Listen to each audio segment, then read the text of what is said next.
वैसे तो आजकल की राजनीति में कोई स्वच्छ नीति से राज करता ही नहीं। सभी एक ही सिक्के के दो पहलू हैं, एक ही थैली के चट्टे बट्टे हैं और इसीलिए किसी भी राजनीतिक पार्टी और उससे जुड़े लोगों पर मुझे टिप्पणी करने का जी नहीं करता। लेकिन फिर भी अपने सत्ता की हनक से और अपने रसूख के दम पर जब भी कोई संवैधानिक एवं मानवीय मूल्यों का हनन करने पर उतारू हो जाता है तब बोलना लाजमी हो जाता है। कुछ दिनों पहले यानी कि 11 मार्च को जाप प्रमुख पप्पू यादव जी को गिरफ्तार कर लिया जाता है। ये कृत्य जितना निंदनीय है उतना ही अशोभनीय भी है।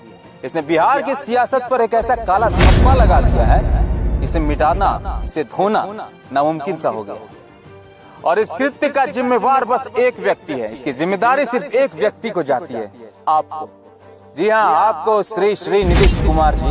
आप हर राजनीतिक पार्टी और उससे जुड़े लोगों की तरह ही मैं पप्पू यादव का भी कभी समर्थक नहीं रहा, ना ही मेरी उनसे कोई वैचारिक समानता रही।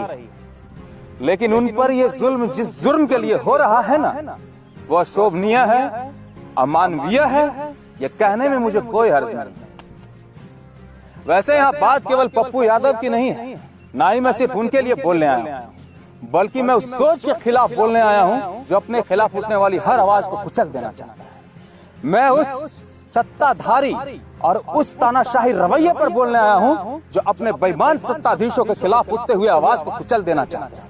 मैं उन तमाम लोगों के लिए बोलने आया हूं जो दिन रात अपनी जान की परवाह किए बगैर लोगों की सेवा कर रहे हैं, मगर सरकार अपनी नाकामियों को छुपाने के लिए उनको जेल की सलाखों में कैद कर रही है। बाकी अब बात पप्पू यादव की करें तो उनके अपराधों की सजा संविधान तय करेगी, जिसने कभी उनके अपराधों के लिए जेल की सलाखें भी लिखी। लेकिन आज के परिवेश में जब शासन प्रशासन पूरी तरह से विफल है और लोगों में त्राहिमाम का माहौल है, तो उनके द्वारा किए गए कार्य मानवता की मिसाल पेश कर रहे हैं। उनके द्वारा किए गए कार्य इंसान और इंसानियत को जीवित रखे हुए हैं। ऐसा कहना कोई अतिशयोक्ति नहीं होगी और ऐसा कहने में कोई हर्ज नहीं। परंतु जिस प्रकार अपने संवैधानिक मूल्यों को ताक पर रखकर अपनी पुलिसिया शक्ति के द्वारा ये जो घिनौना सलूक किया है ना, उसकी जितनी भर्त्सना की जाए कम होगी। आपने मानवीय मूल्यों पर जो चोट की है ना, उसकी चोट भारतीय लोकतंत्र को लगी है, उसकी चोट भारतीय संस्कृति को लगी है, जिसने सेवा करने वालों को सबसे ऊपर रखा था।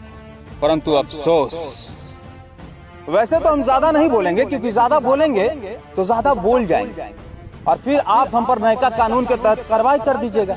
इसीलिए नीतीश कुमार जी, नीतीश कुमार जी, आपने अपने कृत्यों से संविधान को जो छलनी किया है ना, उसके लिए हमारा और पूरे बिहार का लानत स्वीकार कीजिए और थोड़ा शर्म कीजिए। और अगर अपने कर्म पर शर्म आ जाए तो पप्पू यादव जी जैसे लोगों को छोड़ दीजिए, ताकि वो जेल से बाहर आकर उन लोगों की मदद कर पाए जहां आपका शासन, आपका प्रशासन, आप पहुंचने में विफल रह चुके हैं।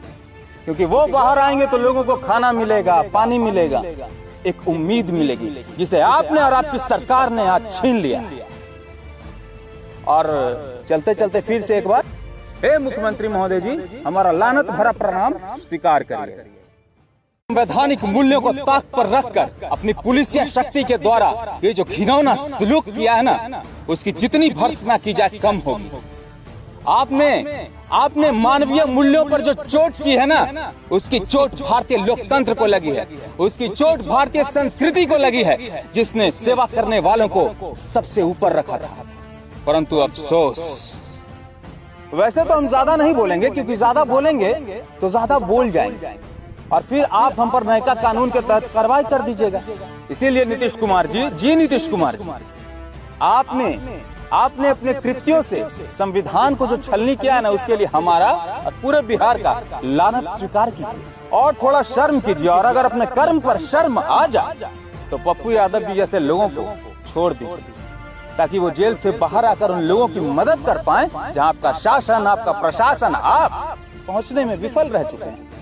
क्योंकि वो बाहर आएंगे तो लोगों को खाना मिलेगा, पानी मिलेगा, एक उम्मीद मिलेगी, जिसे आपने और आपकी सरकार ने आज छीन लिया।